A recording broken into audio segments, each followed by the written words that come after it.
potato dumplings. Most likely, however, you know them as Italian gnocchi. Welcome to V's Cooking with Love channel. It's amazing how the kitchens internationally are quite intertwined.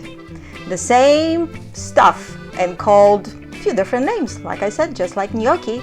In Polish, however, they have different names. But for now, let's cook! We will need some potatoes, of course, to make potato dumplings. There are different versions of this recipe and I want you to try mine, but I will walk you through the standard version as well. Just few ingredients and no meat. We'll start with 2 potatoes, and of course you can up or downsize that. They are washed and they are not peeled. We will boil them in the salted water, just like you can see. And you want to cover them because the water will evaporate by the time you cook them for that about 45 minutes or so. And that way you won't have to refill some water, because if it gets low, then you'll have to make sure they are nice and cooked. And we will peel them as soon as they come out, as soon as you can handle them. I normally use the paper towel because it lets me hold them and they are less hot on your hand. My chicken likes the skin, so I'm being generous here for them. So once they are cut, if they are still very hot, or once they are peeled, you want to maybe cut them on half and they will cool off a little bit quicker. What we are using here is potato ricer. You can also use shredder, grinder, something that will let them be passed through and not have the lumps. No lumps allowed here. I do the same thing to the cheese, because when original recipe actually doesn't call for the cheese, but I use cream cheese in here. In Poland, normally it would be farmer's cheese, what it's called, but I use the American standard ingredients because I know they are easier to find here. So you see they come out in those little strings like that. Aren't they cute? And we do all potatoes that way, and our cheese. It's nice and fluffy. We will add 1 egg. If you wanted to, you can beat it a little bit earlier. Made this recipe so many times. Flour is a regular flour added first, that it's about 1 cup. You want to save about 2 tablespoons for later. And we also will use potato starch. You can use cornstarch if you can't find that ingredient in the store. Some stores, they do have it. Okay, and just a pinch of salt, teaspoon of salt, depends how salty things you like to have. We will make a dough when the potatoes are still warm. Like I said, you might want to beat that egg earlier. I made this recipe so many times. I normally mix it by hand. I did this with the spatula just to show you that you can do it that way, or you can also do it in a food processor or with the mixer.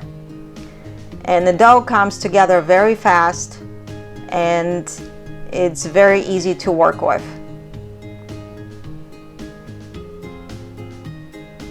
If you want to make them without the cheese and without regular flour, you can do that too. You will add about 1/4 of the size of this dough of potato starch. You don't want to do it more than that. They will become hard.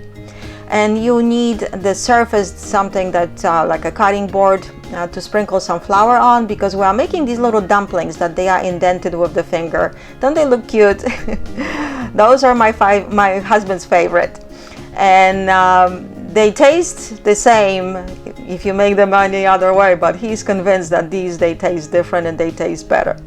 So that little hole in them actually holds the gravy or whatever that you are serving them better with, and it's like a little additional storage for all the goodies when you serve. And the ones that you see in the stores, like I said, those are the gnocchi, and that's very easy to make too. You just roll them on a fork like so, and they come up with those rims, and those are normally served with some kind of spaghetti or some kind of tomato sauce. So I'm sure you've seen those. This is another way that you can shape them. This is my favorite, and it's really easy. Maybe that's why. You just take a dough and roll out a long strip like that, about 1 inch, 1.5 inch thickness, and just make sure you use up enough flour always underneath when you're working with that dough. And you slightly dab them on the top to flatten them a little bit, like that. And with knife, we'll be cutting them in angle.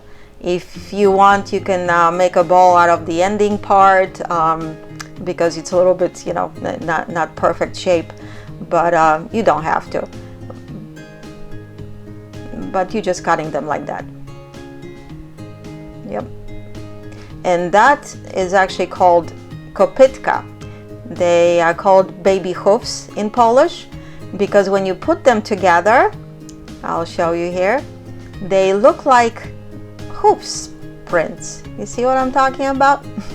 That's where the kopytkas they come from. They are also called Kluski śląskie, all sorts of different names. The kitchen is very international. They are very connected. And you will boil them with the salted water. When you're putting them in, just be careful because water likes to splash. So you want to just barely touch the water, but not with your fingers, and just let them go.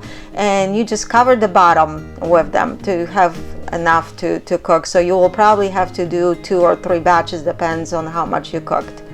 We'll stir them from the bottom very gently because these, they come out very fluffy. That cheese really makes a difference in here. And we just bring them to boil. And on the meantime, bacon lovers, about 3 slices of bacon. We'll put them in a heated pan and let them sizzle. Yep, can't go wrong with the bacon. Once they let the juices out and they get brown on one side, we will be adding a little bit of onion. Depends on how much bacon you will be using. Like I said, this was just for the half of them. So I probably used a tablespoon or a couple tablespoons of onion here. I would put to this amount. But it's up to you how much you want to cook because I divided this to 2 different recipes. So yeah, about a 1/4 cup of chopped onion. And when the dumplings come up to the top, they don't have to cook too long. Another 2-3 minutes, depends on the size. And they come out. You want to be careful with them and yourself. Our bacon is smelling good there. And when the onion gets nice and brown, you can either reheat them and put them in those goodies, or just pour the bacon and onion over them on the plate. It works either way if they are fresh. But they are very easy to reheat. They store very good too. You can even freeze them. If I was freezing them, though, I would be putting them on something first for them to harden first and then put them in a Ziploc bag, but like a cutting board or some kind of pan first, so they don't get stuck together.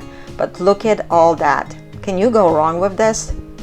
You will be cooking this over and over again, and the cream cheese brings it to the next level. And yeah, no meat really needed, because if you want, you can also make it only with onion. And this is the second batch. You can reuse that water. If you need to, maybe you have to add sometimes because the water will evaporate a little bit. So make sure you have enough water.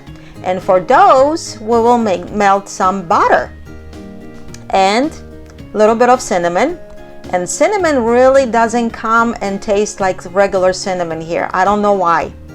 And again, you can either reheat them that way and even brown them on each side, or just drizzle that butter over them when they are ready.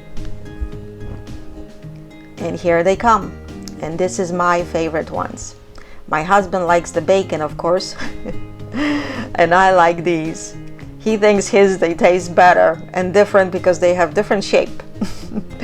But they are so fluffy and they are so delicious. It's a very filling meal and has no meat.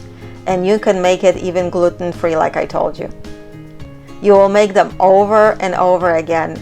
I love it because they are simple ingredients and a lot of food, and your kids, they can even help you too. So here you have it. Thank you for watching. We'll see you next time.